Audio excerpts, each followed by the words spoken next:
Tiempo de alabanza, de adoración al Señor. Quiero invitarles a que todos nos pongamos de pie. Hoy vamos a celebrar también la Cena del Señor. Y pues qué bueno, qué bendición es poder cantar al Señor, reconocer su palabra, reconocer su bondad. Y también vamos a dar comienzo a este tiempo reconociendo que el Señor, siendo igual a Dios, se despoja a sí mismo y que semejante al hombre, Él desciende. Entonces por esa razón vamos a darle la gloria al Señor. Esta canción que vamos a cantar en primer lugar, es una canción que vamos a cantar por primera vez. Es una canción que dice precisamente esto: considera a aquel. Quiero que leamos esa letra primeramente antes de comenzar y que podamos reflexionar. Dice: considera aquel que siendo igual a Dios se despojó. Considera aquel que semejante al hombre descendió. Considera aquel que se encarnó y debilidad sufrió. Considera aquel que fue tentado en todo y no pecó. Y el coro dice lo siguiente: con gran nube de testigos a la meta yo prosigo, por el gozo que hay delante correré, soportando el sufrimiento, despojándome de todo mi pecado y todo peso, correré con los ojos en Jesús. Que nuestra mirada y nuestros ojos estén puestos en el autor y consumador de la fe, en Jesús. Vamos a cantarlo por primera vez. Si apenas lo vas a empezar a escuchar o a empezar a cantar, cantémoslo igual. Lo importante es que nos lo aprendamos para que después de un tiempo podamos seguir adorando al Señor y dándole el honor que Él se merece. Considera a aquel.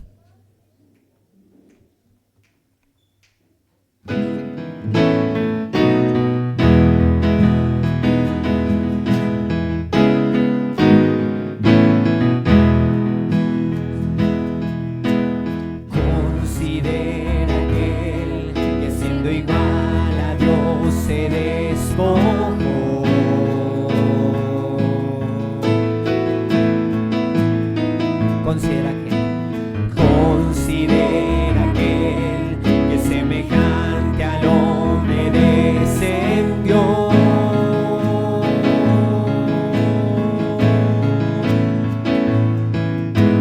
Considera aquel que se encarnó y debilidad sufrió.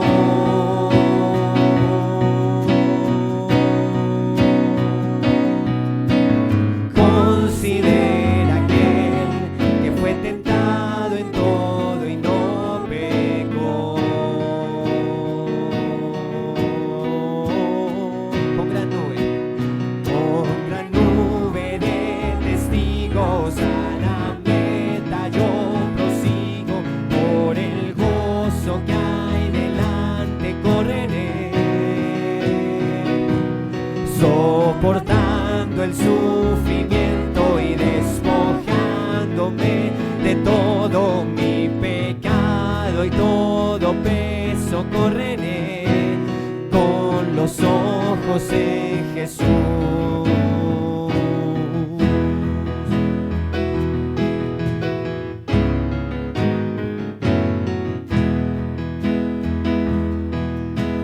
Considera aquel que hasta lo más profundo se humilló.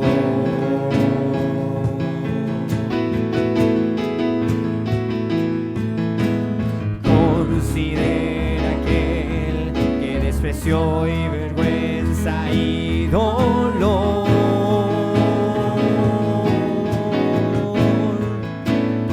Considera aquel que el peso del pecado soportó.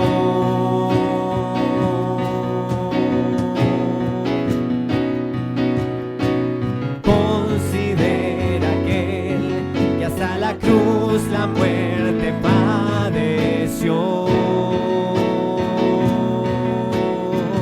Con gran nube de testigos, con gran nube de testigos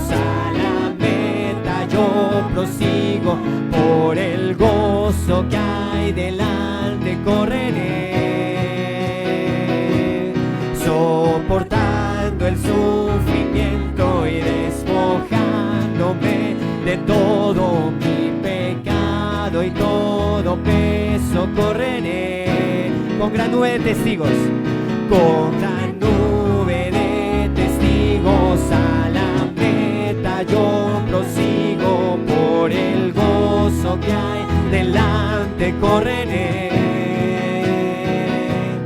soportando el sufrimiento y despojándome de todo mi pecado y todo peso correré, con los ojos en Jesús.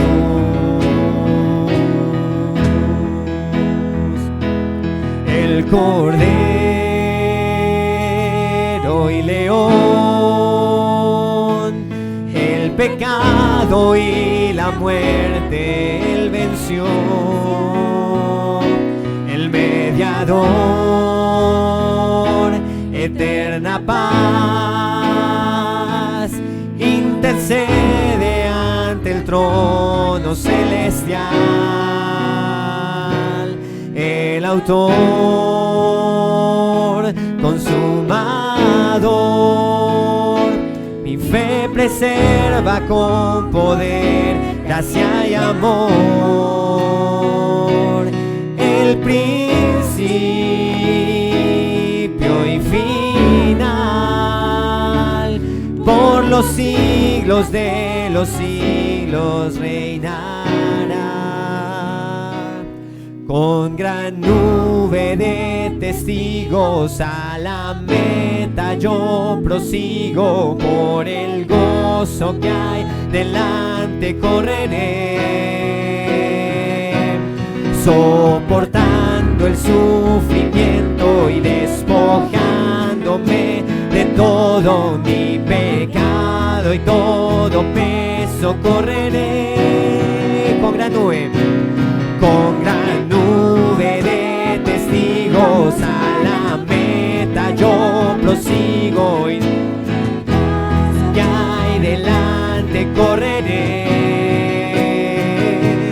soportando el sufrimiento y despojándome de todo mi pecado y todo peso correré, con los ojos en Jesús.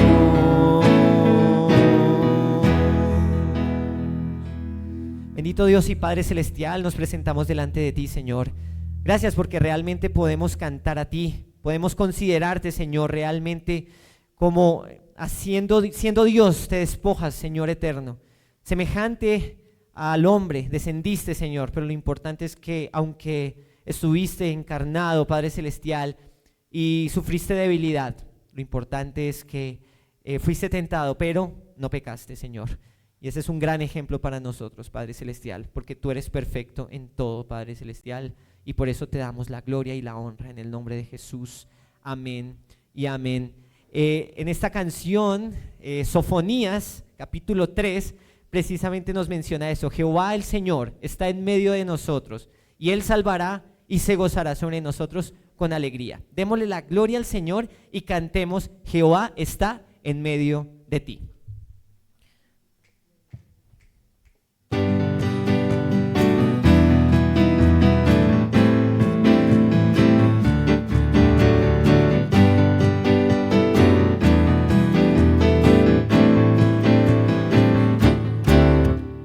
Jehová está en medio de ti, poderoso, Él salvará, se gozará sobre ti, con alegría, callará de amor, se gozará sobre ti con cánticos. Jehová está en medio de ti, poderoso, poderosísimo.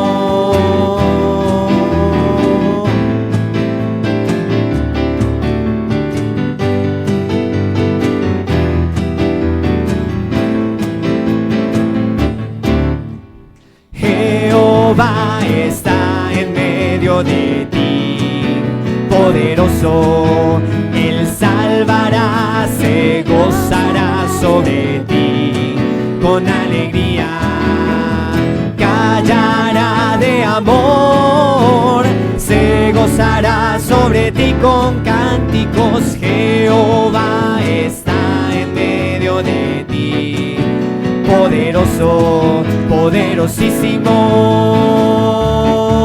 poderosísimo, poderosísimo. Mis amados hermanos, podemos tomar asiento en esta mañana y los niños pueden pasar con Karen aquí a la puerta.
Qué bueno, para mí es un gozo, de verdad, los domingos para mí es un gozo estar acá, disfrutando de lo que el Señor está haciendo en cada uno de nosotros, y de verdad, ¿usted se goza igual?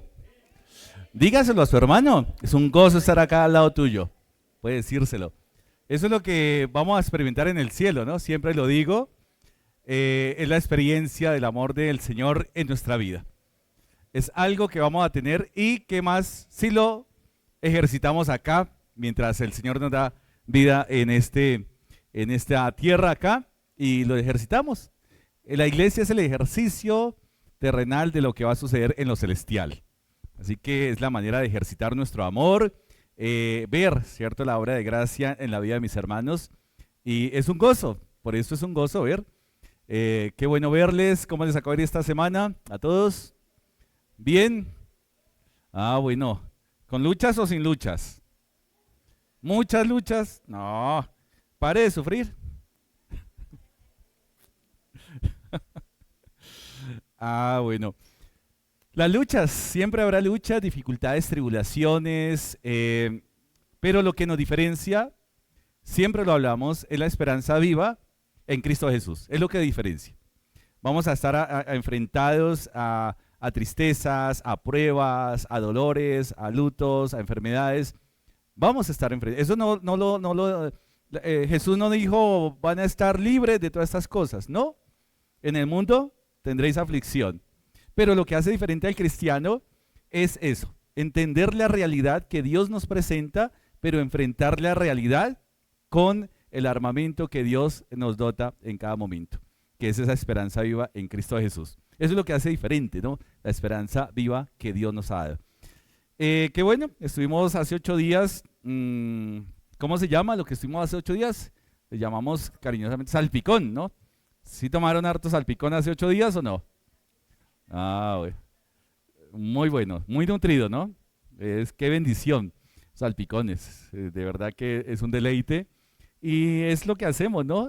Conocer, yo les invito que cuando tengan el deseo y poder gozarnos en lo que Dios está haciendo en Soacha, en Bosa, poder visitar esas obras, coordinamos, programamos de manera organizada para que los que quieran puedan estar conociendo también lo que Dios está haciendo en la iglesia Esperanza en Soacha y también su gracia es mayor en Bosa. Así que nos gozamos porque es la obra de Dios. Dios se goza en eso y también nos gozamos con su obra aquí en la tierra. Yo creo que es algo que nos sostiene, que nos fortalece y qué más que su palabra, ¿no? La palabra que nos fortalece en cada momento. ¿Sí se alimentaron bien esta semana o no? ¿Sí se nutrieron? Ese amén los veo desnutridos. Como que no se alimentaron bien, como que no estuvo nutrida ese alimento espiritual, como que le faltó carne, como que le faltó alimento denso, ¿cierto? Como que pura lechecita estuvieron tomando. Así que gracias a Dios por su palabra y los invito a que sigamos nosotros gozándonos. Estamos en Romanos capítulo 11. Romanos capítulo 11. Qué bendición. De verdad, un gozo escuchar esta mañana en el encuentro bíblico.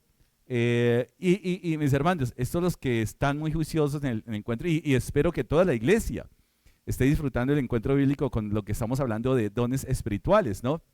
¿Por qué? Porque escuchar cómo yo veo la evidencia de gracia en la vida de mis hermanos, poder compartir y decir, oye, tú tienes el don de enseñanza, oye, tú tienes el don de servicio, eso es parte de la vida de la iglesia. Porque no solamente es un ejercicio académico, catedrático, ¿cierto? Sino también nosotros, mis hermanos, es necesario que nos ejercitemos en ver la gracia de Dios en la vida de nuestros hermanos. ¿Creen eso? ¿Y el resto no? Ahí va la exhortación. Porque es que muchas veces nos ejercitamos a ver el defecto de mi hermano, a ver la viga o la paja. La paja en el ojo de nuestros hermanos. La viga o la paja. A veces en nuestro ejercicio en el corazón es ver más lo malo del hermano y dejamos de ejercitar la óptica de Dios en la vida de mi hermano. Y qué bueno llegar acá y saber que somos instrumentos de bendición para nuestro hermano. Saber eso, porque es la vida de iglesia, es lo que nos diferencia. Saber que recibimos de parte de mi hermano consuelo, que recibimos fortaleza, que recibimos ánimo. Qué bueno, por eso ustedes se podrán mirar unos a otros. Ahí ustedes se van a encontrar en el cielo, de pronto menos arrugaditos, menos calvitos, algunos menos, ¿cierto? Menos desgastados, tendremos cuerpo glorificado. Y aún más la gracia. ¿Qué es lo que hace que vayamos a disfrutar? Que no tendremos, por un lado, contacto y el pecado no nos afecta allá. Acá todavía estamos luchando contra el pecado. Pero allá estaremos distanciados, apartados, blindados en contra del pecado. Y eso quiere decir algo fabuloso, que no estaremos ofendiendo al Señor, sino que estaremos en plenitud de gozo. Ahí vamos nosotros apuntando en esa dirección. Romanos capítulo 11. Del versículo 11 en adelante, dice acá, capítulo 11, del 11, vamos a leer los primeros del 11 al 16, 11 al 16, ¿listos? El título que aparece ahí es la salvación de los gentiles. Yo los invito a que nos coloquemos en pie, leamos, ¿cierto? Para que vayamos entrando en sintonía de lo que Dios tiene expuesto acá. Y dice acá la palabra, digo pues, ya estamos ahí, ¿han tropezado los de Israel para que cayesen? ¿En qué? En ninguna manera. Pero por su transgresión vino la salvación a los gentiles para provocarles a celos. Y si su transgresión es la riqueza del mundo, y su defección la riqueza de los gentiles, porque a vosotros hablo, gentiles, por cuanto yo soy apóstol a los gentiles, honro mi ministerio, por si en alguna manera pueda provocar a celos a los de mi sangre y hacer salvos a algunos de ellos. Porque si su exclusión es la reconciliación del mundo, si las primicias son santas, y si la raíz es santa, Padre, Dios eterno, nos gozamos en tu palabra, en las instrucciones que tú nos das a través de ella, para llevar una vida plena, Señor, una vida conforme a lo que tú deseas, conforme a tus propósitos que son perfectos, que son santos y que son eternos. Gracias por tu iglesia, gracias por permitirnos venir acá y gozarnos de tu obra. Padre, enséñanos a ver la gracia tuya, obrando en la vida de nuestros hermanos, obrando en cada corazón, cada mente, y colocamos, Señor, nuestro corazón dispuesto a que tú continúes formándonos, moldeando, Señor, el carácter de tu Hijo amado en nuestras vidas. Señor, que seamos esos instrumentos idóneos para llevar el mensaje del Evangelio aquí y hasta lo último de la tierra. Oramos, Señor, en Cristo Jesús, Señor nuestro. Amén y amén. Podemos tomar asiento. Entonces, desde un comienzo, ya Pablo en su carta ha tenido la precisión de decir que ninguno tiene excusa, que ningún hombre, aún los judíos, no tienen excusa, y habla de la culpabilidad del hombre, y también habla de ese evangelio, que es poder de Dios, y que dice que es un poder del cual Pablo no se avergüenza. Ya en el primer capítulo está diciendo, porque no me avergüenzo del evangelio, porque es poder de Dios, ¿para qué? Salvación a todo aquel que cree. Y dice al judío primeramente y también al griego. En otras versiones, a los gentiles. Así que cuando habla de la salvación de los gentiles, y que también nos ha enseñado de qué aprovecha ser judío, muchas cosas, ¿cierto? Y han sido receptores de la ley. Han sido instrumentos escogidos, elegidos por Dios para recibir las instrucciones en la ley. Así que como tal, el pueblo de Israel fue elegido, ¿cierto? Como tal para ser portadores del mensaje de Dios y a través del pueblo manifestar todo lo que Dios quería decirle al hombre. Manifestar sus atributos, sus propósitos, sus leyes, sus mandamientos, sus estatutos.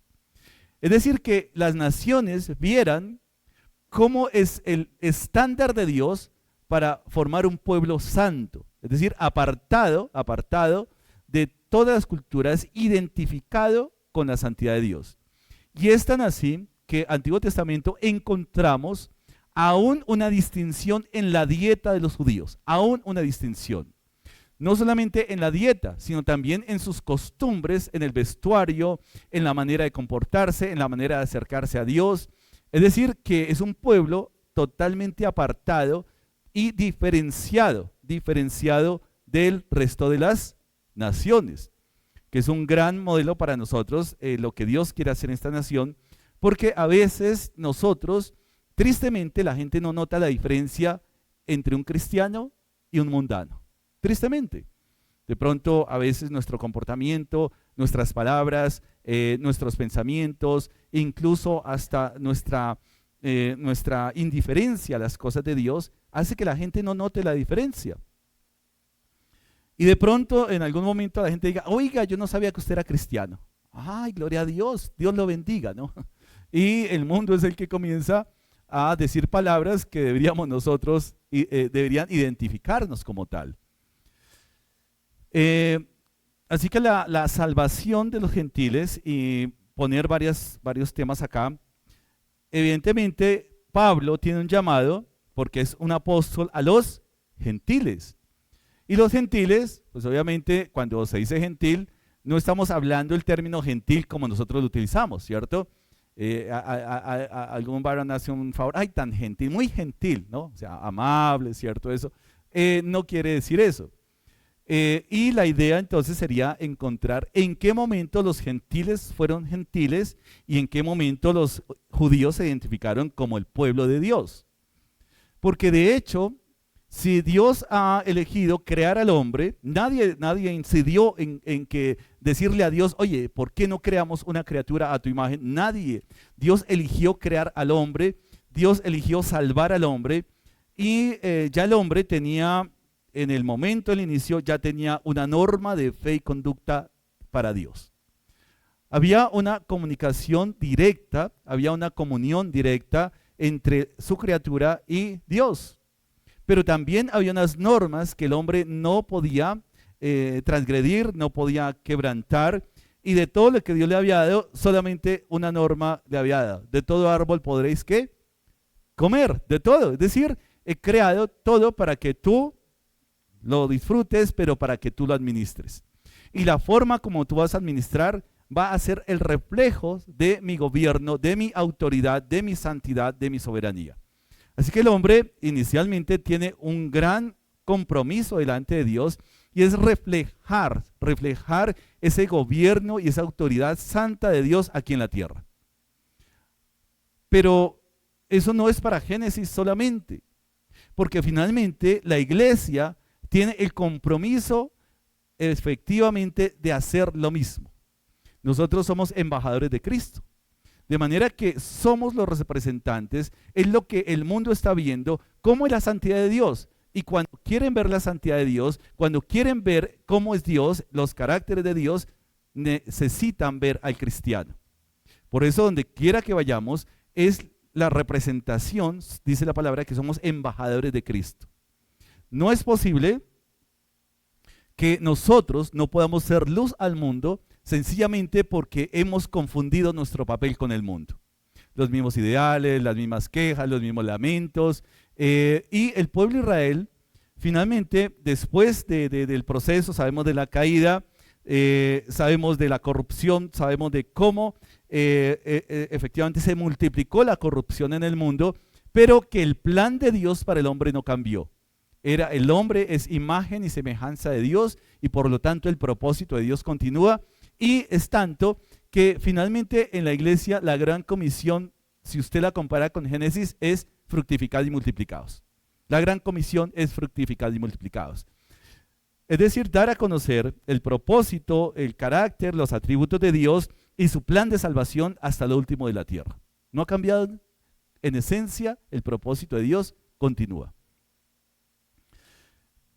Dios había escogido y había elegido salvar al hombre antes de que el hombre pecara. Ya Dios había elegido salvarlo, había decidido salvarlo, había en su deseo que ninguno se perdiera, y el plan de salvación no inicia en el momento en que el hombre ha pecado, sino ya antes, ¿cierto? En la mente de Dios había un deseo de salvar al hombre, había la voluntad soberana de salvar a esa criatura que ha sido creada a imagen y semejanza de Dios. Viene la caída, vienen dos líneas, Génesis 3:15, entonces entendemos los dos linajes, el linaje de la simiente de la serpiente, el linaje de la simiente de la mujer, dos linajes, hijos de Dios, hijos de ira, y vamos a conocer esos dos linajes a lo largo. Y de ese linaje, estábamos viendo viernes precisamente, cómo el linaje, la simiente de la mujer, es muy claro el poder de Dios guardando y preservando esa simiente en la elección de un hombre que Dios ha hecho. Y va a elegir un hombre, Abraham, ¿cierto? ¿De dónde lo escoge? De Ur, de los caldeos. Es decir, Abraham no había hecho méritos, Ur de los caldeos no había hecho méritos para decir yo he hecho méritos para ser escogido. No, Dios lo llamó, Dios lo eligió porque Él quiso. Hubiera podido escoger a otro, hubiera podido escoger de otro lugar, pero hay un propósito y lo eligió de allá, lo trajo. Y recordemos que la mujer de Abraham, Sara, ellos dos tenían un problema, ¿cierto?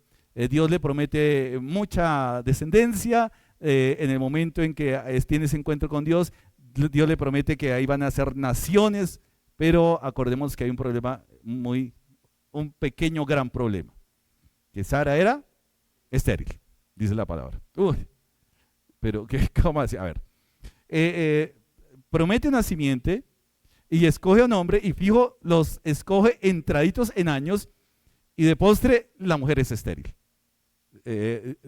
¿Cómo? ¿Por qué? ¿Cierto? ¿Cómo es posible que Dios parece algo que es contradictorio? Pero bueno, la soberanía de Dios hace que en medio de un imposible venga un gran milagro, porque finalmente la simiente de la mujer va a ser un gran milagro a pesar de la oposición del hombre y a pesar de la oposición de Satanás. Va a ser un milagro. Algo natural, como una mujer que está casi en sus 100 años, pues obviamente dar a luz era un imposible, y más que la escritura dice que era estéril.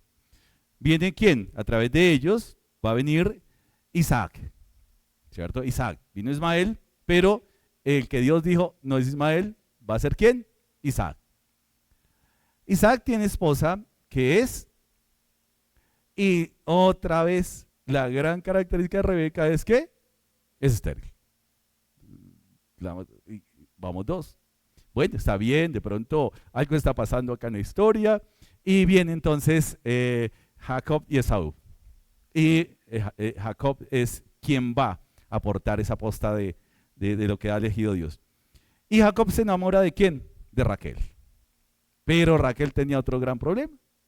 La misma situación. Es decir, cómo en medio de esas imposibles, cómo en medio de esas matrices muertas hay vida, y cómo en medio de esos imposibles hay un gran milagro. Así que Dios está obrando de manera sobrenatural para que el hombre vea que realmente la salvación va a ser algo sobrenatural. La salvación no es el resultado de mi religiosidad, no es el resultado de una academia, no es el resultado de unas obras que yo pueda hacer, es el resultado sobrenatural de la obra de Cristo trayendo vida donde hay muerte. Entonces el mensaje es muy interesante, muy interesante. Y donde hay esterilidad, traer ¿qué? Fertilidad. Porque finalmente el nuevo nacimiento, antes éramos ¿qué? Estériles, muertos espiritualmente, estériles. Ahora que hemos recibido vida, fructificad y multiplicados. Ahora hay fertilidad en nuestra vida. ¿Cuál es la fertilidad? De poder, ¿cierto? También traer hijos, ¿cierto? A Dios. ¿En qué sentido? Ir y ¿qué? Claro, hacer discípulos. Así que esto es el gran milagro y el gran misterio en donde hay una imposibilidad, y cuando vamos a compartir el evangelio van a haber grandes imposibilidades. Hoy en día, vez tras vez, día tras día, uno diría, uy, estamos como en problemas. Pero es interesante que el problema no viene tanto de afuera, sino que el problema viene de adentro. La convicción del creyente. La certeza realmente de ser hijo de Dios. Porque si no hay certeza, lo que está en juego es el evangelismo y el discipulado.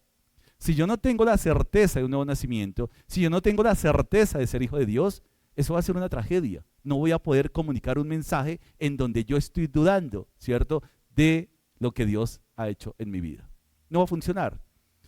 A Dios nadie le puede mentir, no podemos mentir a Dios, no podemos engañarlo.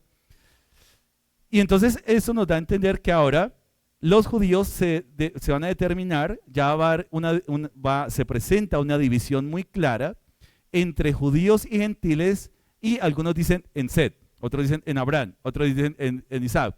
Pero creo que lo más cercano a esa división entre judíos y gentiles se presenta en Jacob, a partir de Jacob. Porque de ahí van a nacer los 12 hijos que van a dar lugar a las 12 tribus de Israel.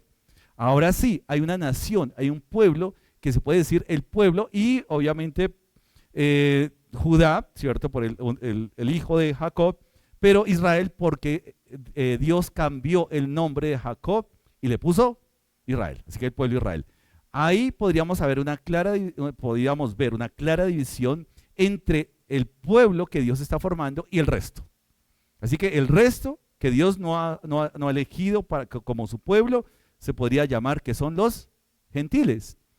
Así que si nosotros no somos judíos, necesariamente somos gentiles. Gentiles. No por nuestra amabilidad, no porque nuestra cortesía, ay, tan gentil, no. Porque no somos de ese pueblo, sino que finalmente somos el resto de las naciones. El resto de las naciones. Y Pablo, como judío y ya convertido, ha tenido un encuentro con nuestro Señor Jesucristo y ha sido encargado como apóstol a los gentiles. Esto es algo maravilloso, ¿cierto? Ser llamado para ser instrumento de Dios, y nada menos y nada más que a quienes, a los gentiles. Qué gran desafío, qué gran meta y qué gran tarea, porque pues los judíos estaban convencidos que si al fin y al cabo ellos eran el pueblo elegido, pues el resto, pobrecito, ¿cierto? Porque gentil pues va a tener unos sinónimos en algún sentido. Acordémonos que habían términos cariñosos de los judíos al referirse a los gentiles, ¿cierto? Y les decían, ¿cómo? Perros. ¿Qué cariñosos? ¿Qué tal? Oiga, perro. Bueno, hay jóvenes que se saludan así, ¿no? Pero eso no tiene nada que ver con la tradición judía. Pero era así, ¿A usted le gustaría que lo saludaran así? Hay jóvenes que les encanta. Ay, mi perrito y todo eso. A mí esas cosas no, no va conmigo, no soy de esa línea. Pero para los judíos era algo despectivo, para algunos puede ser cariñosito, pero para los judíos era algo despectivo. Perros, vagabundos, gentiles, gente, como diríamos hoy, de mala muerte, todo, es decir, todos los calificativos negativos, porque si al fin y al cabo Dios no los había tenido en cuenta, era gente perversa, así de sencillo. Y digo, pues han tropezado los de Israel para que cayesen. Pues este pueblo, efectivamente, el pueblo de Israel, ¿qué pasó? Falló en la tarea. Falló en la tarea. En la historia, el pueblo de Israel parece que no falló, parece que fallaba constantemente en la tarea de llevar, de cumplir el propósito de Dios, por el cual Dios los había elegido, ¿cierto? Porque al fin y al cabo, Dios, y Pablo nos hace entender que finalmente al que eligió para ser portador, para servirle a él en sus propósitos, fue a Jacob. Dice, pues ustedes no se fijen en el resto, fíjense en lo que he hecho en ustedes y fíjense en la tarea que ustedes tienen ahora y el compromiso. No se fijen, es decir, pongan sus ojos y su mirada en lo que Dios está haciendo en sus vidas y cumplan con el propósito para el cual Dios los ha llamado. Y la pregunta al día de hoy, ¿será que nosotros tenemos muy claro eso? ¿Será que nosotros sí estamos dando evidencia de nuestro llamado? De verdad que donde quiera que vayamos, si hay una evidencia fuerte que digan, uy, está haciendo la tarea, está haciendo la tarea. El carácter de este hombre es diferente, habla diferente, se comporta diferente, piensa diferente y comunica un mensaje diferente.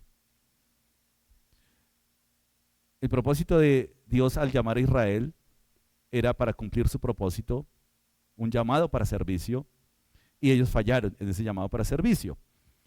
Pero su transgresión, entonces, en el mundo se dice que no hay mal, que por bien no venga. Mire, qué fabuloso.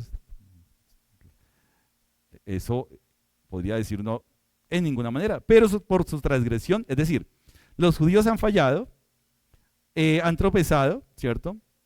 Pero la pregunta téngala en mente, ¿han tropezado los de Israel para que cayesen? Es decir, ¿cayeron y nadie más los va a levantar? Tenga esa pregunta en mente porque Pablo comienza a desarrollar ahí. Y comienza a rescatar que la historia, aún la historia, a pesar de la terquedad y a pesar de la soberbia, el orgullo y el rechazo al plan de Dios, el plan de Dios no falla. Porque es que el plan de Dios es perfecto. El que falla es el hombre. El que falla es el pueblo. El que falla, la que falla es la iglesia.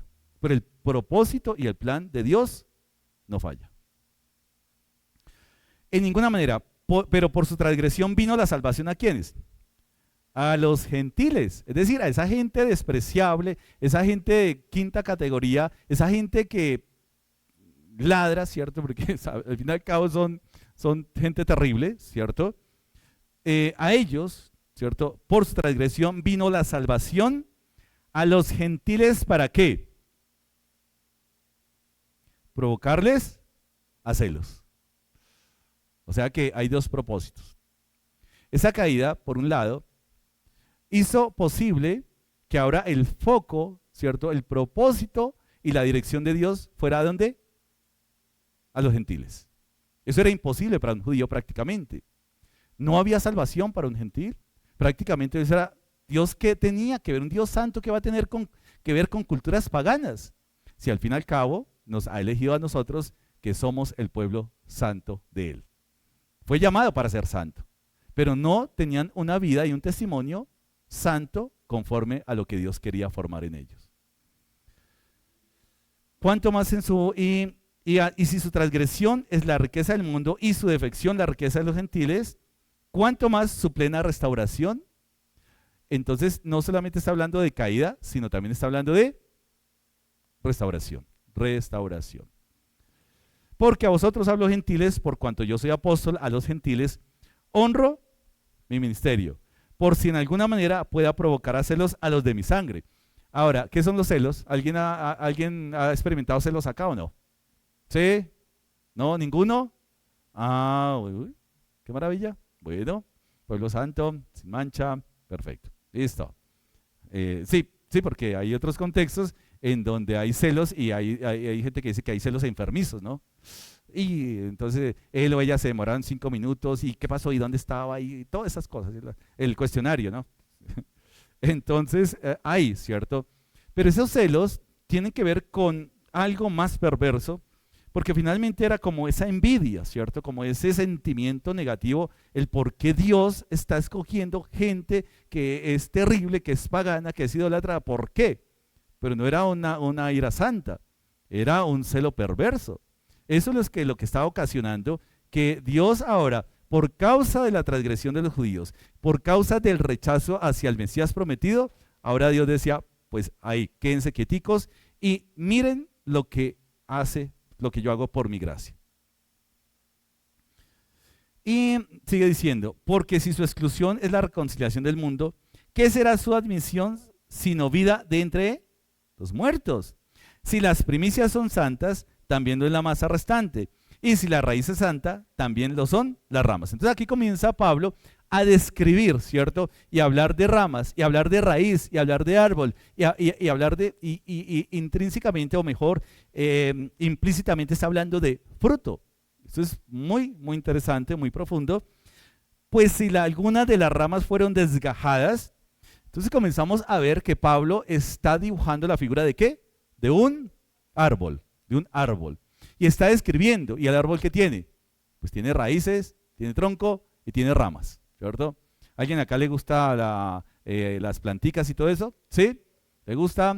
Ah, bueno. Más de una con el don de plantas. No sé si eso haya un don de plantas, no sé. Pero el cuidado, ¿cierto? Entonces las maticas y de pronto llegó y la matica está así como achilada. Entonces yo no sé cómo hacen ustedes. Mi esposita es experta, dice, le falta agua. ¿Cómo sabe que le falta agua? O tiene mucha agua, o le falta esto. Entonces, ya por la condición de la hoja, por la condición de la ramita, se ve que yo no puedo leer eso. Yo realmente soy ajeno un poco a las matas, no sé si de pronto me gusta, si hay fruto, pues me gusta comer el fruto, pero de allá que vaya a cuidar no tengo realmente el conocimiento, ¿no? Y entonces, pues si algunas de las ramas fueron desgajadas, ¿y por qué las ramas pueden caer, cierto? ¿Por qué las ramas se pueden desgajar, cierto? ¿Por qué las ramas se pueden desnutrir? ¿Por qué se pueden secar? ¿Cierto? Porque por un lado, o por un lado está el por qué y el otro la evidencia de que esa rama, algo está pasando en esa rama. ¿Cuál podría ser el efecto si uno está esperando fruto y esa rama no da fruto?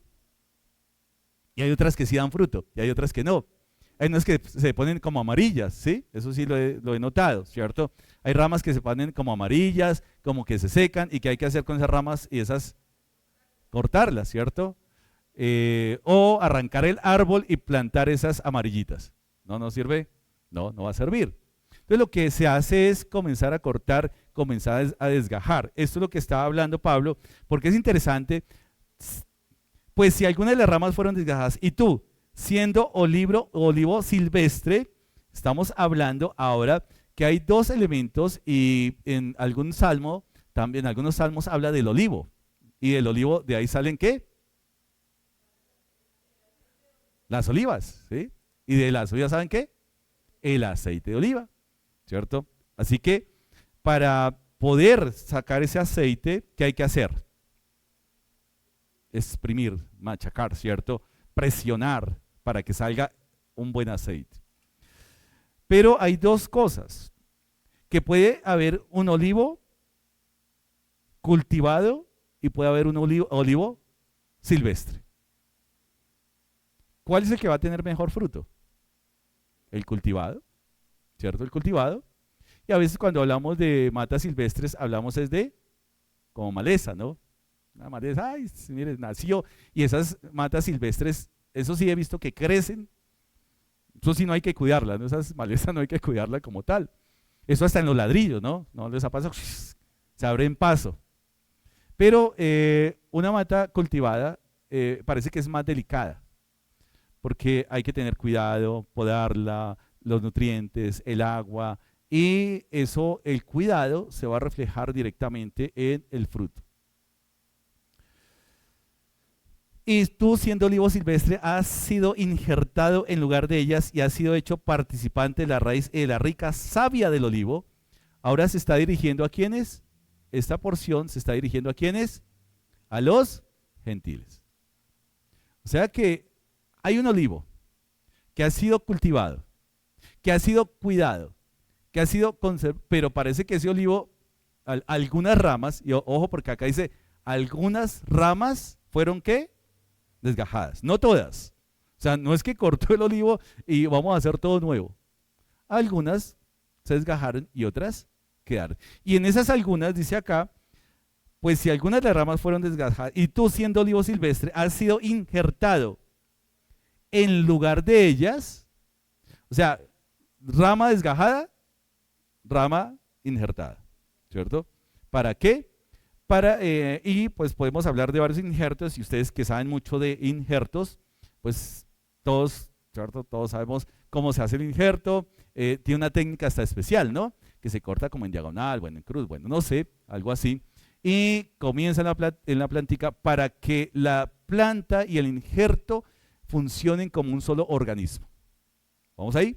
Es decir, que esa rama desgajada ha sido reemplazada por una, ¿cierto? Que está como más sana, y al injertarla en una rama como tal, en un tronco como tal, las dos van ¿a qué? A comportarse como un solo organismo. ¿Vamos ahí?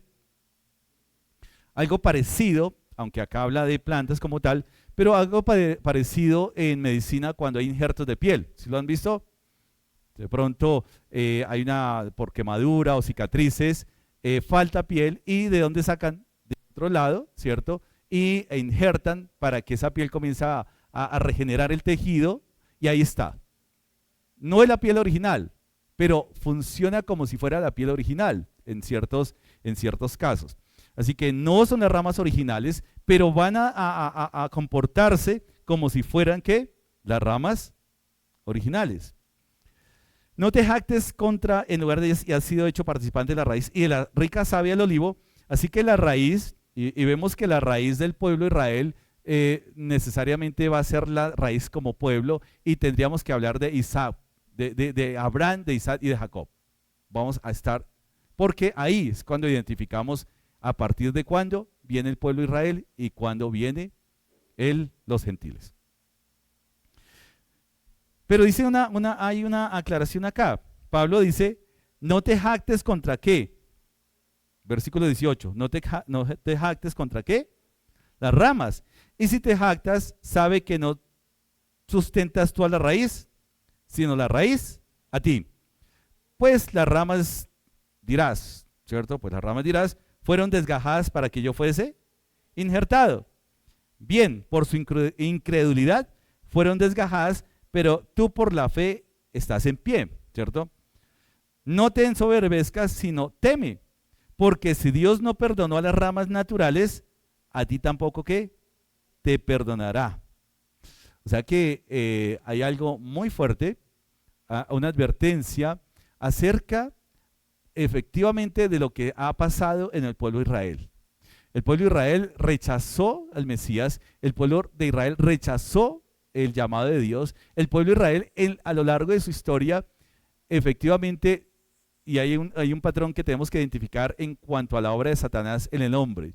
Acordémonos que Satanás, cuando tienta al hombre, a la primera pareja, los tentó no con santidad, sino con poder, con autoridad, ¿cierto? Y esa es la tentación recurrente. Vez tras vez, Satanás no va a tentar con santidad. Oye, ¿quieres ser más santo? No. Va a tentar ofreciéndole al hombre ¿qué? Autoridad sin santidad. Tenemos que llegar a Mateo 4, la tentación de nuestro Señor Jesucristo por parte de Satanás. Nuestro Señor fue llevado al desierto por el Espíritu Santo para ser tentado por Satanás. ¿Y Satanás qué le ofrece? ¿Santidad? ¿Humildad? No. Le promete y lo tienta con poder. con autoridad, con gobierno y soberanía, pero sin santidad. Sin santidad. Y dice la palabra, sin santidad, nadie verá al Señor. Satanás puede conocer mucha palabra, pero eso no hace que Satanás, conociendo palabra, sea aceptado por parte de Dios. Y son muy, muy serias advertencias, porque finalmente la santidad es algo de lo cual el pueblo de Israel realmente renegó muchísimo. ¿Por qué? ¿Había conocimiento de la palabra? Claro que sí, conocían la palabra, el pueblo de Israel conocía la palabra, fueron portadores, fueron realmente formados en la palabra, y todo judío tenía una formación en la Torá, por lo menos en la Torá, tenía una formación ¿desde cuándo? Desde pequeños, o sea, había conocimiento de la palabra. Pero ese conocimiento también es una gran responsabilidad, y la gran responsabilidad es que no es posible desligar conocimiento de la palabra de santidad por la palabra, no es posible. Lo que estamos viendo en dones espirituales es muy interesante, muy importante para la iglesia, porque no es posible desvincular el don del fruto. No es posible. Y Pablo lo enseña muy bien. Si yo hablase lenguas humanas y angélicas, y si yo tuviese fe, y si yo tuviera, ¿cierto? Es decir, que está enumerando la misma lista, Pablo está enumerando la misma lista de 1 Corintios 12, esa lista de dones espirituales, y viene y lo inserta al amor. Dice, si yo tengo esos dones pero no tengo amor, nada soy. El pueblo de Israel tenía capacidades, ¿cierto? Dios le había dado muchas cosas para mostrar su poder, para mostrar su gobierno, para mostrar su misericordia y su gracia.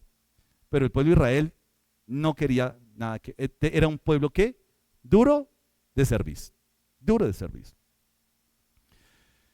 Pero eso nos dice, y la advertencia está bien. No quiere decir que ahora nosotros como iglesia, nosotros como creyentes, ahora ocupemos el lugar de la soberbia de los judíos. Ah, mira, pues yo soy salvo, así que lo siento, Dios ha desechado a los judíos. Pues Pablo lo dice, pero no es, lo ha desechado totalmente, los ha desechado y los ha sacado, ya no. Es decir, que los ha colocado en un momento acá, ¿cierto? Los ha apartado para que ellos puedan ver, ¿cierto? Ser testigos de lo que Dios está haciendo en los gentiles. La grandeza de Dios iba más allá de la imaginación de los judíos, iba más allá. Nosotros, y por eso a veces cuando construimos teologías humanas, cuando construimos teologías que se ajustan a nuestros deseos, lo que hace es enceguecernos más allá del atributo de Dios. El atributo de Dios es eterno. No es posible agotarlo en una teología sistemática, no es posible agotarlo en una doctrina, porque la mente de Dios no se reduce a lo que Dios nos ha dado a entender. La mente de Dios, el propósito de Dios y lo eterno de Dios es algo que jamás podremos abarcar en su totalidad, aún en su gloria. O sea, si nosotros nos imaginamos que la eternidad es un jurgo de años, no es que la eternidad es, ¿cierto? Como decimos a veces, es que tocando arpa por miles de años en esa nube, qué jartera, ¿no? Yo no sé tocar arpa. No, la eternidad está por encima del tiempo. No lo podemos entender claramente acá, pero Pablo dice que en ese momento estamos viendo oscuramente, ¿cierto? Pero más adelante estaremos viendo que claramente podemos entender. Ahora, si cada día nosotros en nuestros planes de lectura, en nuestros devocionales, podemos leer la Biblia durante 10 años. ¿Será que podemos llegar? No, ya entendí, no hay más que entender de acá. No, eso ya lo aprendí. No, es que ¿qué más puedo aprender de acá? Cuando lleguemos a ese estado, mi hermano, hay dos cosas. O estamos miopes o no hemos entendido realmente el propósito de Dios. ¿En qué momento vamos a agotar la mente de Dios acá en la tierra? Es imposible. ¿En qué momento los judíos se perdieron en el escenario y dijeron, no, es imposible que los gentiles se salven? No, ya Dios escogió, eligió, predestinó a los judíos y no hay más, no hay salvación para nadie más. Esa era la visión prácticamente y se enorgullecieron. Y a veces nuestra visión puede ser esa. A veces no les pasa a ustedes, incluso que que a veces escuchan en la gente, oiga, pero ese hombre tan malo, mire, un asesino, eso no puede tener perdón de Dios. Y a veces hasta nos pasa a nosotros. No, es que es un perverso, y qué hombre tan malo, todos esos asesinatos, descuartecimientos, todos esos abusos que cometió, eso no tiene perdón de Dios. Ahora, ¿el perdón de Dios se limita a todas esas cosas? No, no, es decir, es es decir, es una paz de Dios que sobrepasa ¿qué? Todo entendimiento. Y uno dice, pero ese hombre no tiene perdón. Pues si se arrepiente, si recibe el evangelio, si se arrepiente, si cambia, ¿cierto? Su corazón realmente va a ser salvo. Es lo que dice la palabra. Por un lado, entonces, el árbol que está describiendo Pablo, las ramas desgajadas, han sido reemplazadas, pero que no debemos tener que soberbia. No te ensoberbezcas, sino teme. Porque si Dios no perdonó a las ramas naturales, a ti tampoco te perdonará. Mira pues la bondad y la severidad de Dios. La severidad ciertamente para con los que cayeron, pero la bondad para contigo, si permaneces en esa bondad, pues de otra manera tú también ¿qué? Serás cortado. ¿Se han escuchado? Que a veces nos confunde cuando dice a qué iglesia y uno dice gracia en abundancia, eso es creciendo en gracia, ¿cierto? Entonces, no, eso es diferente, eso es otra cosa, es otra corriente. Y esta corriente doctrinal, que antes se llamaba de esa manera, esa corriente doctrinal decía, no importa lo que usted haga, no va a perder la salvación. El principio es cierto, pero el ejercicio es perverso. Porque si realmente somos salvos y la salvación es segura, no queremos, ¿cierto?, ofender a Dios realmente como resultado de la gracia que ha dado a nuestra vida. Entonces, cuando usted dice, no, yo puedo hacer lo que quiera y al fin y al cabo no pierdo la salvación, ojo, hay una advertencia, no sea soberbio. Cuidemos esa salvación tan grande, dice Hebreos. Hay que cuidarla. ¿Cómo si hay que cuidarla? O sea, que no es segura, es segura. Pero es que un regalo, ¿cierto? ¿Qué hace usted? ¿Por qué regalo usted lo patea? Voy a patear, me regalaron ese reloj, lo va a patear porque es un regalo. Bueno, a no ser que usted reciba como regalo un balón. Bueno, de pronto eso sería la excepción. Pero un regalo, ¿cierto? Un regalo, usted no va a decir, porque no me costó nada, lo voy a patear. No, si ha sido entregado con amor, si ha sido entregado por una persona especial, ¿usted qué hace con ese regalo? Usted lo quiere cuidar, ¿cierto? Usted lo quiere guardar, usted lo quiere conservar. Y esa salvación tiene que ver con la santificación a la cual el Espíritu Santo nos conduce en toda verdad. Ya Dios no quiere que tengamos la vida pasada, ¿cierto? Y miren los ejercicios tan sencillos, entre comillas, de ejercitarnos en la gracia de Dios. Cuando usted venga acá, trate de mirar la gracia de Dios en su hermano. Listo, comience a ejercitarse en eso, algo tan sencillo. Ya, digo, oye, mira, veo la gracia de Dios en tu vida por tu servicio. Es lo que estamos hablando. El hermano Víctor nos ha hecho una muy buena exposición de dones espirituales. ¿Y qué tal si nosotros comenzamos a ejercitar la gracia de Dios? ¿Cómo nos ve Dios? Pero si yo veo a mi hermano realmente como Dios lo ve. Y si no, pidamos sabiduría para ejercitar esa óptica de parte de Dios en nuestra vida. Ya deje de mirar que, me cae gordo, es que es tan cansón ese hermano, es que no sabe saludar, no, es que no. Comience a ejercitar la gracia de Dios, ver la gracia de Dios en la vida del hermano. Eso va a edificar mucho la vida de la iglesia. Qué bueno cuando uno recibe un abrazo y, veo la gracia de Dios en tu vida. ¿Qué tal usted recibe un abrazo? Oiga, usted como que es un hipócrita, qué jartera, ¿no? Eso como que a nadie lo estimula, ¿no? No, yo no quiero volver a la iglesia. No quiere decir que no veamos y amonestemos por el pecado. Eso es diferente.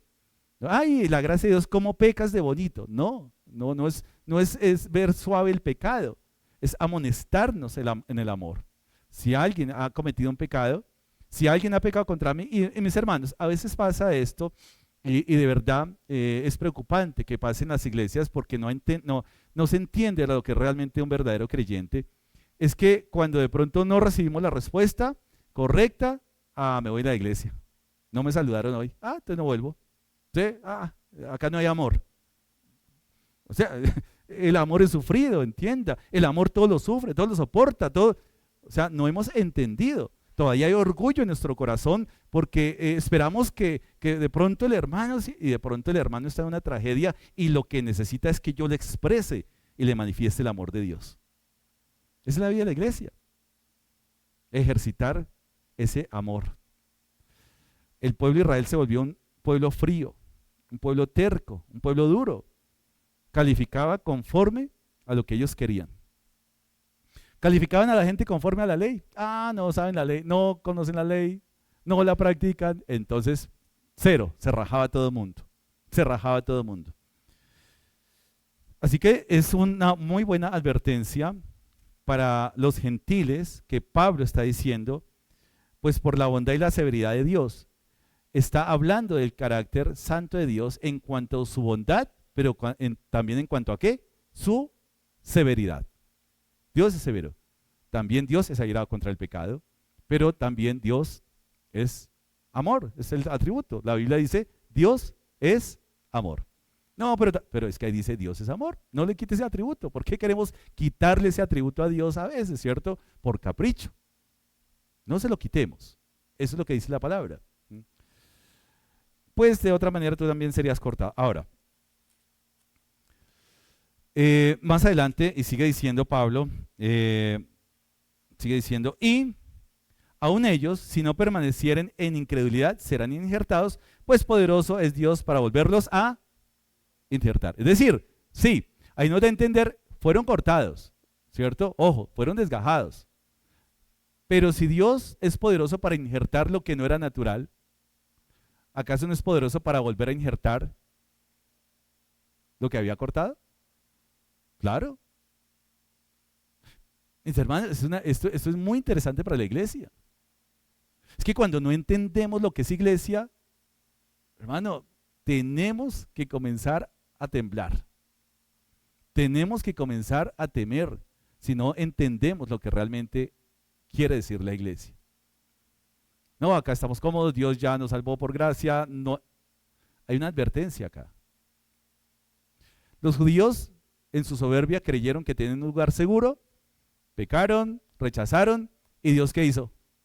Pues su merced, acá no funciona, perfecto, y como respuesta a la ineficacia del pueblo, a la soberbia del pueblo, trajo a los gentiles. Es una bofetada grande. Mis hermanos, yo creo muy interesante, muy importante recalcar esto. Nosotros como iglesia entonces creemos que Dios no tiene otro plan, que si la iglesia falla, ya no hay otro plan. Dios es escaso en planes. ¿Será que sí? No podemos volver a caer en lo que cayó el pueblo. Mis hermanos, miren lo que está pasando en el mundo. Todas las ideologías, todas estas cosas que están viniendo, leyes pro aborto, eutanasia, todo eso. Curiosamente, los grandes exponentes antiaborto, leyes antiaborto, leyes anti todas esas cosas, no son cristianos. Son gente inconversa. ¿Sí se ha dado cuenta? Entonces los que están luchando en contra de la ley del aborto, entonces los que están luchando en contra de esta comunidad perversa, la gran mayoría son ¿qué? Gente, pero la iglesia no aparece. La iglesia no está dando una voz fuerte en contra de esas cosas. Porque es que no nos metemos en política, no, eso nos enredamos, no, ¿para qué? No participemos. Mira, hermano, eso es algo bien interesante. ¿Quién es la luz del mundo sino la iglesia? ¿Quién debería oponerse? Y claro, no es un llamado a hacer un plantón en la Plaza de Bolívar, pero sí como iglesia. En algún momento tendremos que reunirnos y estar orando muy fuertemente y muy intensamente en contra de estas cosas. Pero si usted se da cuenta, hay gente inconversa que está haciendo el papel que tendría que hacer la iglesia, defendiendo la vida, defendiendo realmente la familia, el plan de familia, sin ser creyentes, pero están defendiendo los valores de familia. O sea, propósito de Dios en defensa de lo que Él ha provisto, así la iglesia no lo haga, nos deja en vergüenza lo que Dios está haciendo en la vida y el corazón de personas incrédulas. Podemos llegar al orgullo, y ese orgullo nos va a aquietar, y ese orgullo nos va a paralizar, y ese orgullo realmente nos va a matar realmente, nos va a desanimar. ¿A eso para qué? No, eso ya, que lo haga otro. Así que es una muy, muy buena reflexión en cuanto a lo que Dios hizo para provocar a celos al pueblo de Israel. O sea, había un propósito, provocar a celos. Es decir, que el pueblo de Israel se conmoviera y decía, oiga, espere un momentico, no es posible. Y más cuando vino nuestro Señor, que fue rechazado, ¿cierto?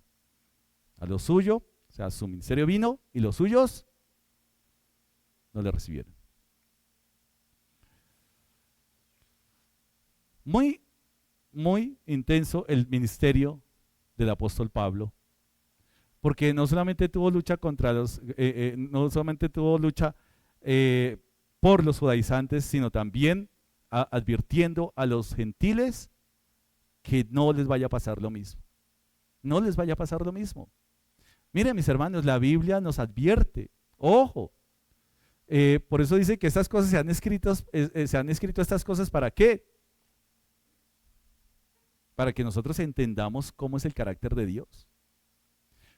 Para que usted se pregunte al día de hoy, Dios cómo se complace más, cómo se glorifica más, en la crítica y la murmuración en contra de mi hermano o en exaltar la obra de su gracia en la vida de mi hermano. ¿Cómo se glorifica más a Dios? Exaltando la obra de gracia en la vida.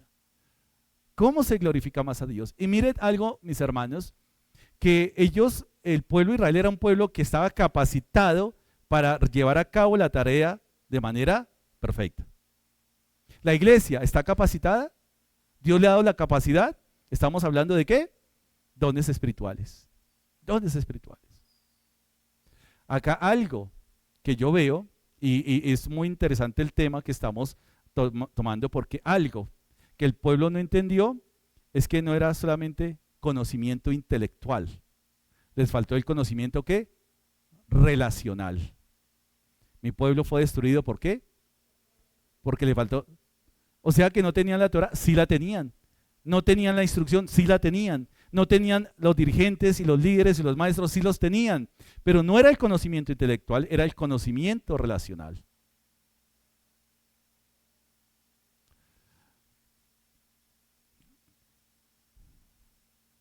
Así que el descubrir el don, descubrir la capacidad que Dios nos ha dado, es muy importante, porque son las herramientas que Dios nos ha dado. ¿Para qué? Para hacer la gran comisión. Paso número 1. Sí, y miren, esta enseñanza es, por favor, vayan a sus casas y profundicen esta enseñanza. Porque finalmente no había fruto. Eran ramas, sí, pero no estaban dando ¿qué? Fruto. Tocaba cortarlas. ¿Sabe qué es lo interesante? Y pensando un poquitico, algunos acá, el ejercicio de los dones espirituales es muy, muy importante y me parece interesante. ¿Cuántos tienen todavía duda de su don espiritual? Comenzamos a conectar. ¿Cuántos tienen dudas, cierto? ¿Cuántos? Sí, ¿cierto? ¿Cierto? Hay dudas a veces. Listo. ¿Usted tiene duda en cómo amar a su hermano? Eso sería... Pero póngase acá, en este ejercicio. Si usted ama a su hermano y quiere manifestar el amor a su hermano, ¿cómo lo haría? ¿Cómo lo haría? ¿Cómo lo haría? Con detalles. Claro, conociendo. Perfecto. Si yo quiero manifestar, ¿cierto?, el amor que yo tengo a mi esposa, y yo lo digo a veces con un comentario así como jocoso, y ella quiere un plan romántico, en mi egoísmo, mi plan romántico es palo quemado, ver los taladros, las motosierras, porque a mí me encanta eso. Lo he dicho varias. Pero yo entiendo que eso es egoísta, porque si yo quiero mostrar mi amor hacia mi esposa, tengo que conocerla y saber qué le gusta y cómo quiere ella sentirse amada.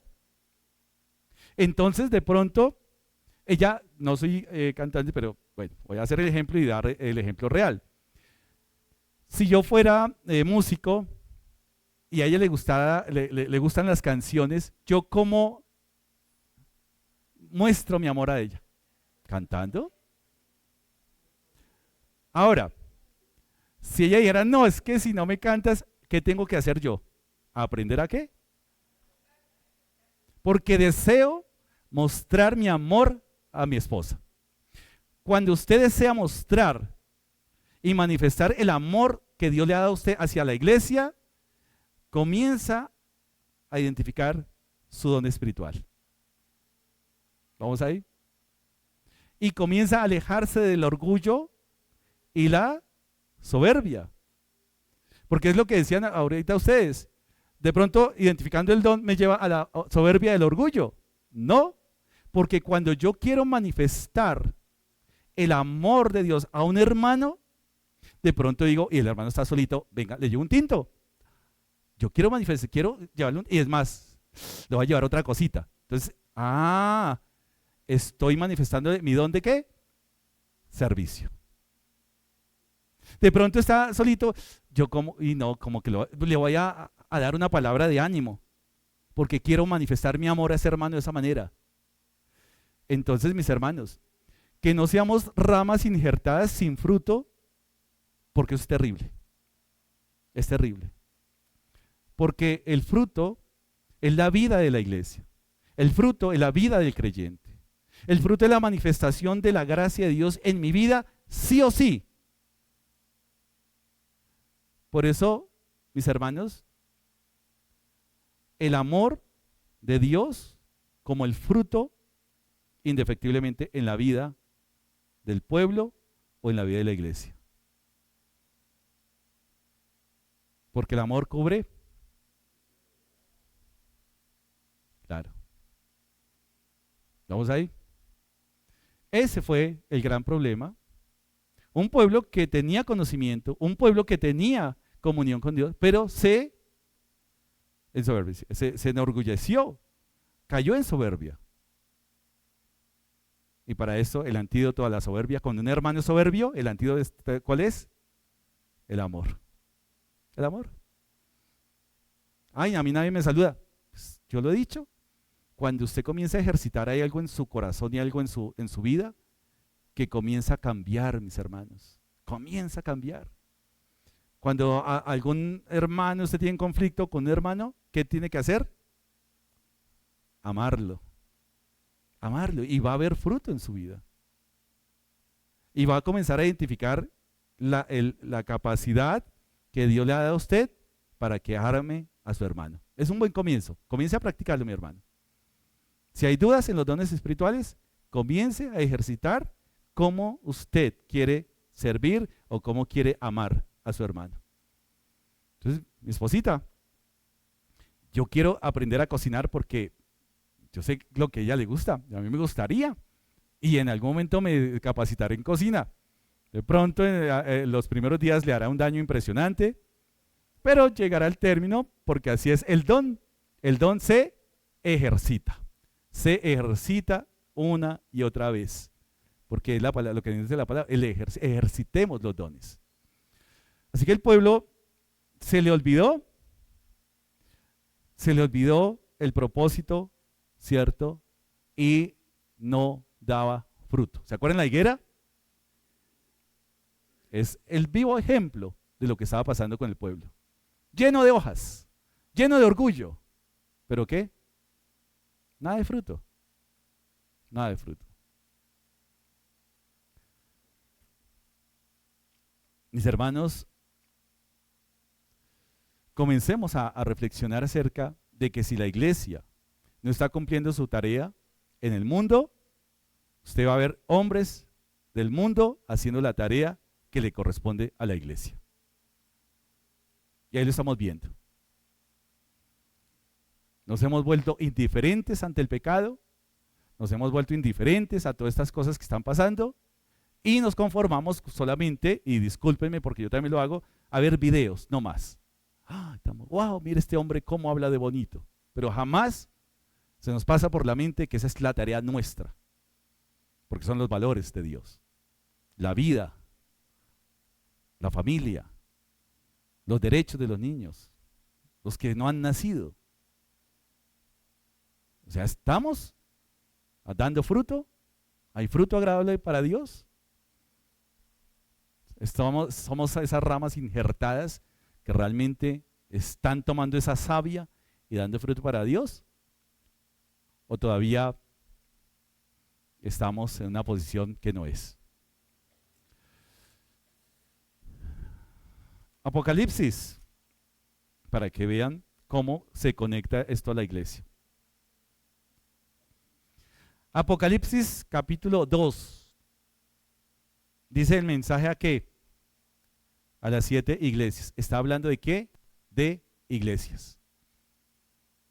Y está hablando de iglesia ¿qué? Local, geográficamente. Habrá varias interpretaciones, pero en ese momento ubiquémonos a la iglesia que está ¿dónde? En Éfeso. Una iglesia local, una iglesia que tiene un carácter. Mis hermanos, la iglesia local, las iglesias locales muestran, evidencian la gracia de Dios. No todas las iglesias locales nos parecemos o tenemos que ser iguales. Ahí está la riqueza, ¿cierto? Ahí está la multiforme gracia de Dios. Vimos lo que está pasando en Soacha, diferente a lo que está pasando acá. Vemos lo que está pasando en Bosa, diferente. Vemos lo que está pasando en Perdomo, en todo, es diferente, son caracteres diferentes. Disfrutemos lo que Dios está haciendo en la iglesia acá y en el ahora. ¿Y qué tenemos que hacer para que esta iglesia dé fruto? Cada uno tenemos que trabajar de manera activa, mis hermanos. Cuando un miembro no quiere trabajar, ¿qué pasa? Se seca, se atrofia, ¿cierto? Es lo que dice la naturaleza. ¿Sí? Si yo pongo este brazo acá quieto, ahí lo tengo. En algún momento pasará a ser un adorno nomás. No sirve. Así que hay una iglesia local y cada iglesia local tiene un ángel que acá dice los ángeles o realmente los que Dios ha colocado en cada iglesia local, y Apocalipsis nos habla muy importante lo que dice acá cada una, pero quiero en este capítulo 2. Escribe al ángel de la iglesia en Éfeso, el que tiene las 7 estrellas en su diestra, el que anda en medio de los 7 candeleros de oro, dice esto: yo conozco ¿qué? Tus obras. ¿Hay obras? Claro. ¿Y tu arduo qué? Hay trabajo y paciencia, y que no puedes soportar a los malos, y has probado los que se dicen ser apóstoles, ¿y qué? No lo son, y los has hallado mentirosos, y has sufrido, y has tenido paciencia, y has trabajado ¿qué? Arduamente por amor de mi nombre, y no has ¿qué? ¡Wow! ¿Qué atributos de esta iglesia? Pero dice acá, pero tengo contra ti que has dejado tu primer amor. Es decir, ¿será que esto puede suceder a la iglesia? ¿Será que podemos estar nosotros y concentremos acá, gracia en abundancia, iglesia local, barrio Bochica? ¿Será que nosotros como creyentes podemos enfriarnos? ¿Podemos volvernos indiferentes? ¿Y usted sabe qué significa la indiferencia y la frialdad? Totalmente opuestos al plan de Dios, adversarios del plan de Dios. Es así. Necesariamente suena duro, pero es que mire las palabras duras que siguen acá. Recuerda por tanto de dónde has caído. ¿Y qué? Arrepiente. Pero ¿cómo es? Está hablando, ¿cierto? Y arrepiéntete.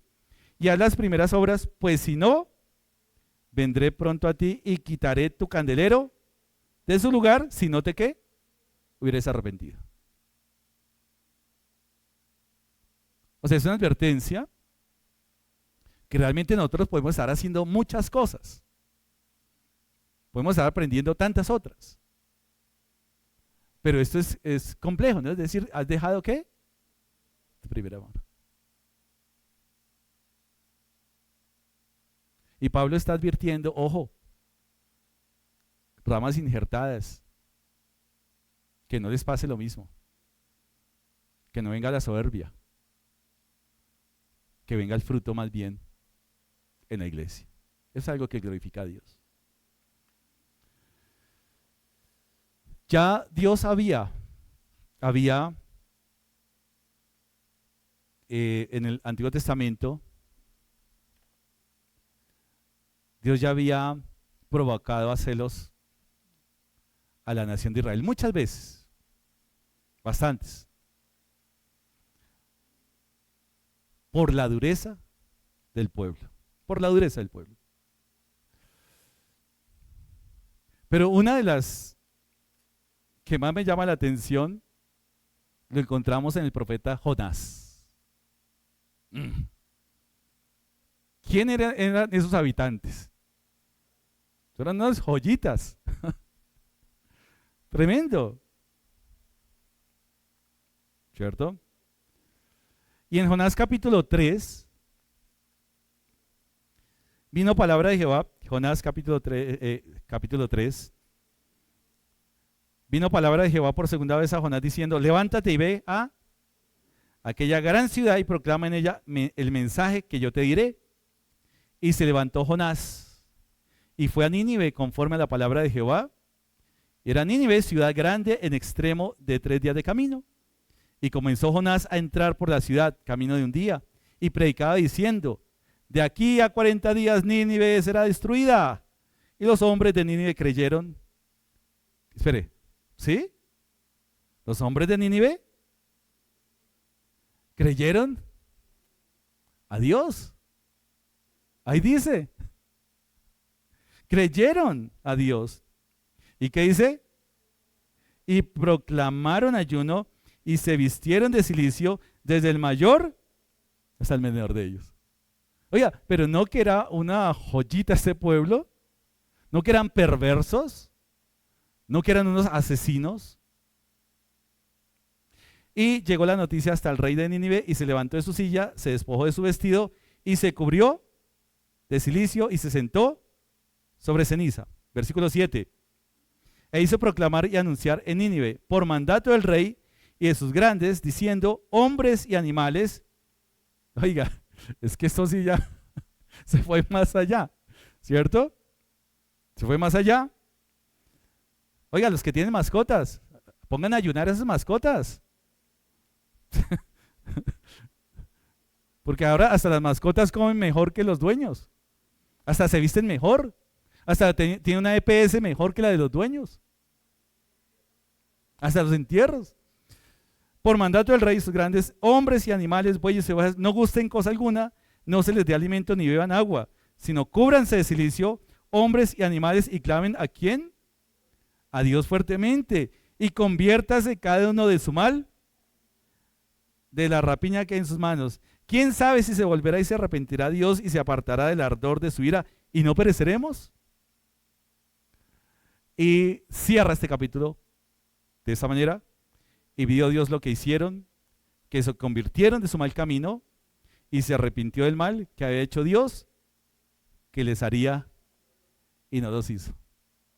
Y Jonás, ustedes saben cómo termina. Jonás encantado, feliz, saltando y gozándose de que esta nación se había salvado. Estaba disgustado. Estaba totalmente furioso con Dios. Entonces miren que esto también sirvió para los judíos que se habían ensoberbecido en contra de Dios, que se habían enorgullecido, y Dios pone esta ciudad como ejemplo de la gracia de Él. Esos corazones de piedra del pueblo de Israel, pero mire cómo también los provocó a celos en el Antiguo Testamento. La gracia de Dios. Miren mis hermanos, nosotros ¿Qué merecíamos nosotros? ¿Qué merecíamos nosotros? ¿Qué merecíamos? Por nuestra dureza, por nuestro pecado, ¿qué merecíamos? El infierno, la condenación. Pero mire la bondad de Dios, cómo hemos sido tratados, cómo hemos sido injertados. Pero ojo, dice Pablo a los romanos, ojo, que no les pase lo mismo. Y Juan lo advierte en Apocalipsis, ojo, mire lo que Dios está, que no vaya a quitar ese candelero de su lugar. Es una advertencia a hoy, la iglesia hoy, siglo XXI, acá, Barrio Bochica. Que el amor, no dejen su primer amor. Que no dejemos de amar a nuestro hermano. Que podamos ver la gracia de Dios obrando y estimulándonos unos a otros, ¿en qué? En el amor y las buenas obras. ¿Por qué la iglesia local es tan importante?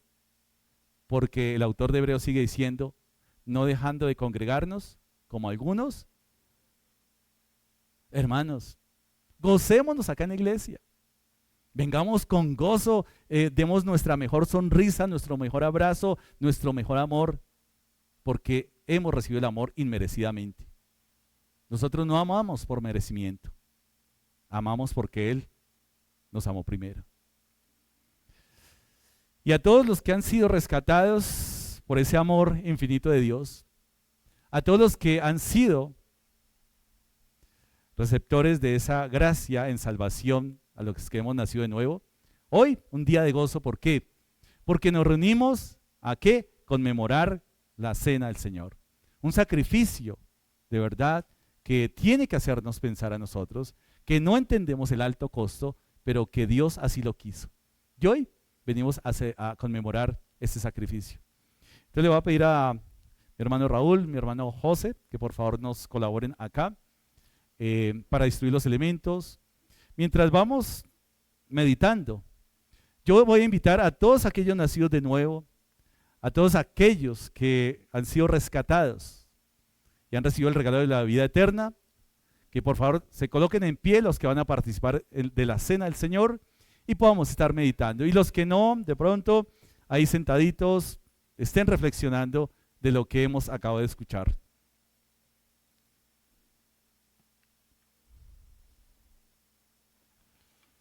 Vamos a alistarnos entonces para recibir los elementos de la cena.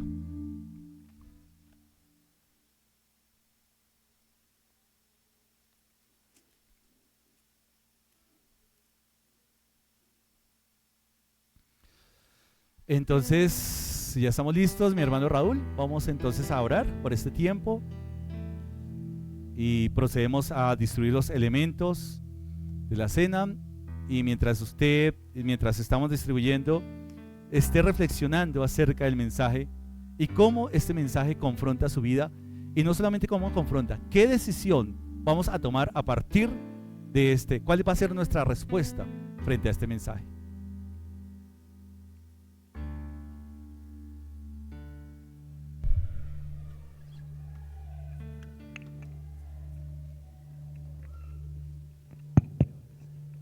Gracias.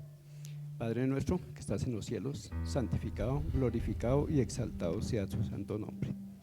Gracias, Señor, te damos en este momento, bendito Dios, porque podemos participar una vez más, Señor, recordando el sacrificio de Jesucristo, nuestro divino Salvador. Gracias, Señor, por estos elementos, el pan y el jugo, Señor, que nos recuerdan, Padre de la gloria, ese momento crucial en la historia, pero también ese momento importante para nuestras vidas, Señor, porque conocimos y recibimos de tu gracia, Señor.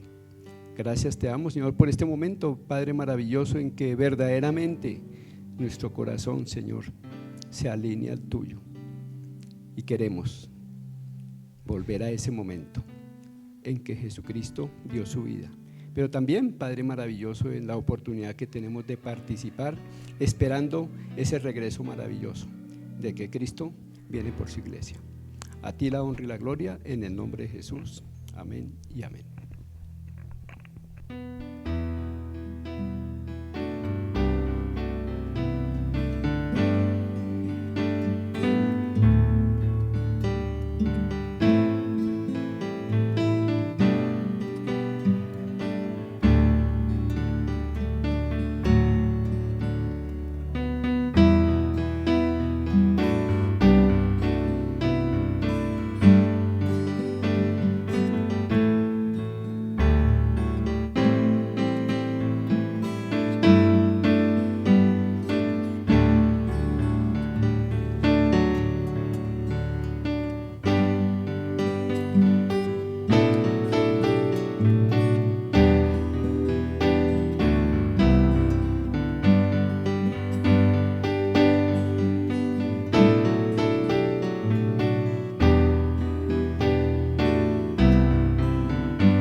hace posible que hoy podamos reunirnos como cuerpo, como iglesia y conmemorar ese sacrificio perfecto, sacerdote perfecto y ofrenda y sacrificio perfecto. Y hoy podemos conmemorar. Y esperamos y pedimos al Señor que todo pueblo y nación, ¿cierto? Deseamos que el propósito de Dios sea cumplido en cada vida.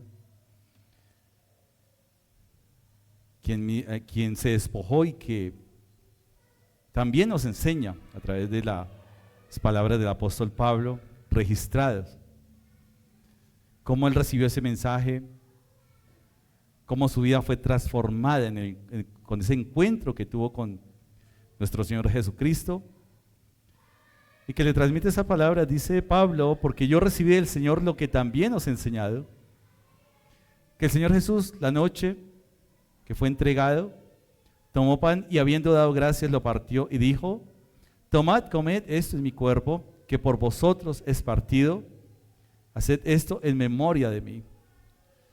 Padre, gracias, Señor, por tu palabra, por tu voluntad, que es buena, que es perfecta, que es agradable, pero también gracias porque has dispuesto, Señor, un camino para reconciliarnos contigo, Señor. Por ese sacrificio que has enviado, Señor, en la persona de tu Hijo amado Jesucristo, y que hoy, Señor, recordamos. Un sacrificio que costó tu sangre, la sangre de tu Hijo. Un cuerpo que fue partido por causa nuestra. Y hoy, Señor, celebramos, entendiendo a través de estos símbolos ese gran costo, Señor, que ha sido pagado en la cruz del Calvario. Pedimos tu bendición.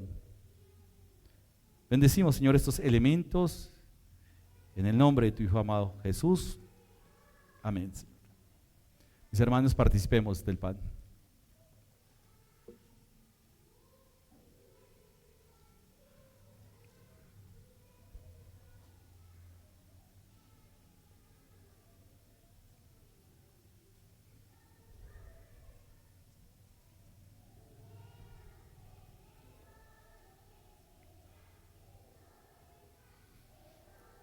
Y tenemos en nuestras manos la copa, símbolo de esa sangre que ha sido derramada como precio por nuestros pecados y que hizo posible esa reconciliación.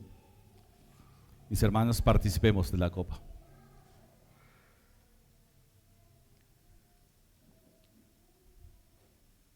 Gracias, Señor, por tu bondad, por tu misericordia, por la vida y la vida en abundancia, la vida eterna en Cristo Jesús, Señor nuestro. Amén y amén.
Cantamos juntos.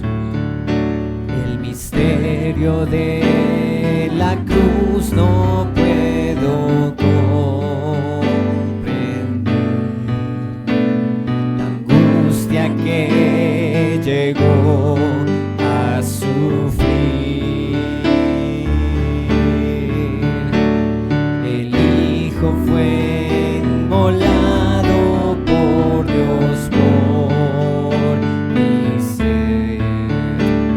La copa amarga Él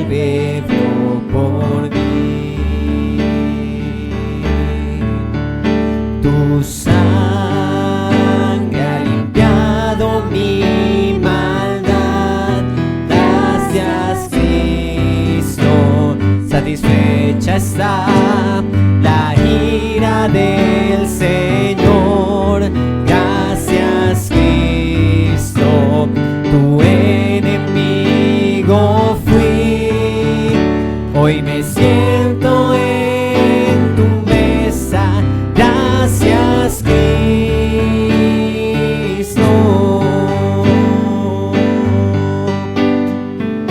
por tu sacrificio me acercaste a ti. A tu enemigo has dado amor. Tu gloriosa gracia derramaste. Tu bondad no tiene un final. Tu sangre ha limpiado mi maldad. Gracias, Cristo, satisfecha está la ira del Señor. Gracias, Cristo, tu enemigo fui. Hoy me siento en tu mesa. Gracias, Cristo.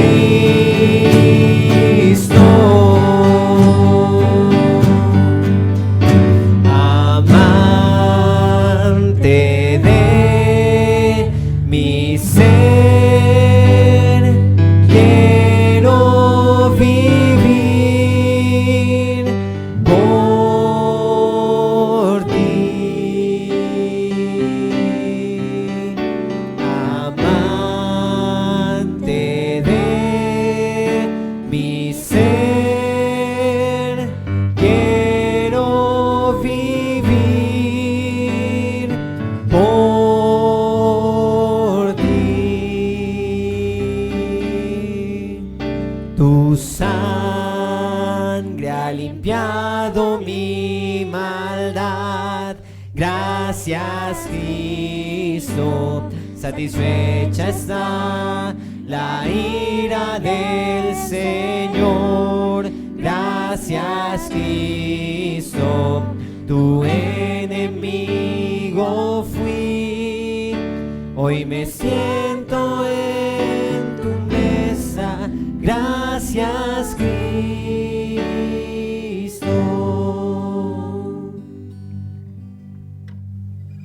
Amén.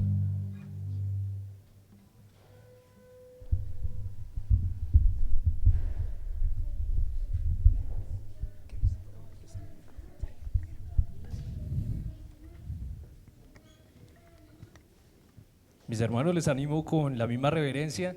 Dispongamos nuestros corazones en este tiempo para adorar al Señor, para continuar alabándole y para poner en sus manos estas ofrendas que hemos alistado de antemano, que el Señor ha puesto en nuestros corazones, y que sea el Señor glorificado en todo tiempo por medio de ellas también. Oremos.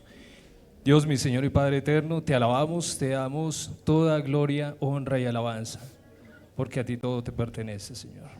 Te damos gracias por permitirnos venir aquí delante tuyo, trayendo estas ofrendas que has puesto en nuestros corazones de antemano, que sean, Señor, siendo de bendición para tu obra, para aquellas familias en necesidad, para aquellos obreros, misioneros que se encuentran llevando tu palabra, Señor, para aquellos, Señor, que tanto lo necesitan, y que sea para expansión de tu obra en todo tiempo. Pero primeramente que sean nuestros corazones una ofrenda viva, Señor, intachable, presentándose delante de ti, Señor, día tras día. Que seas tú glorificado en todo tiempo por medio de lo que tú mismo has hecho en nosotros y lo que tú nos das. Te alabamos, Señor, y oramos en Cristo Jesús, Señor nuestro. Amén.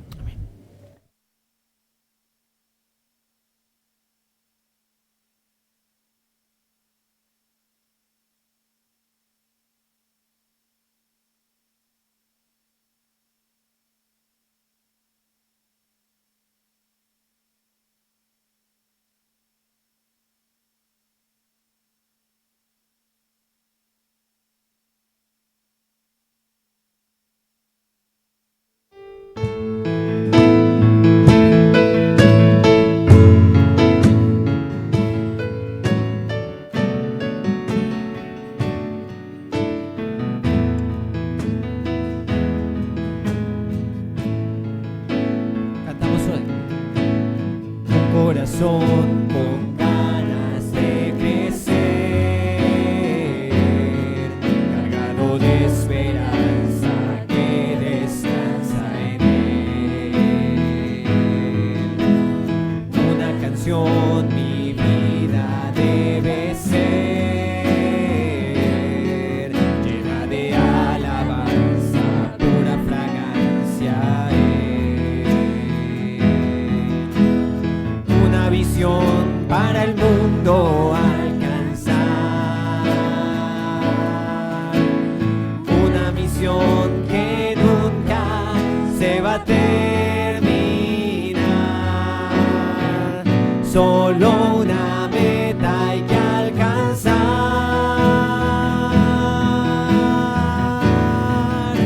La meta es llegar, el premio alcanzar, pelear la batalla hasta el combate final.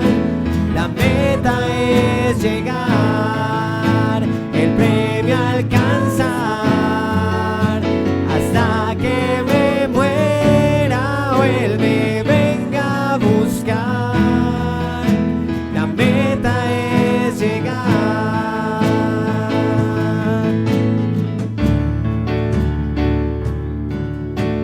Lazos que aquí yo pude edificar,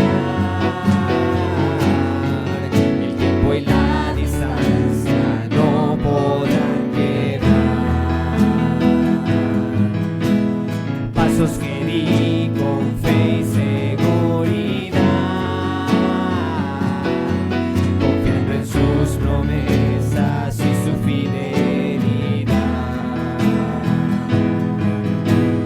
Años que Dios me quiso regalar, años que se terminan o acaban de empezar, solo una meta hay que alcanzar.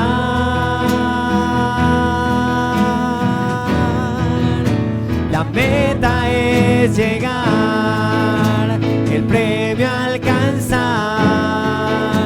pelear la batalla hasta el combate final. La meta es llegar, el premio alcanzar, hasta que me muera o él me venga a buscar. La meta es llegar, el premio alcanzar, pelear la batalla hasta el combate final. La meta es llegar, el premio alcanzar, hasta que me muera o él me venga a buscar. La meta es llegar. Amén. Amén. Y que realmente podamos entender que esta carrera no termina. Esta carrera termina cuando el Señor lo disponga y cuando alcancemos ese premio, esa corona que lo prometió a través de su palabra, una corona incorruptible. Y para ir terminando este tiempo de alabanza y de adoración al Señor, vamos a cantar esta canción que dice: eres mi protector, recordando que si a pesar de las tribulaciones, de las angustias, de las pruebas, Él es nuestro protector y Él nos va a guardar de todo mal y de todo peligro. Démosle la gloria y la honra al Señor.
confiaré.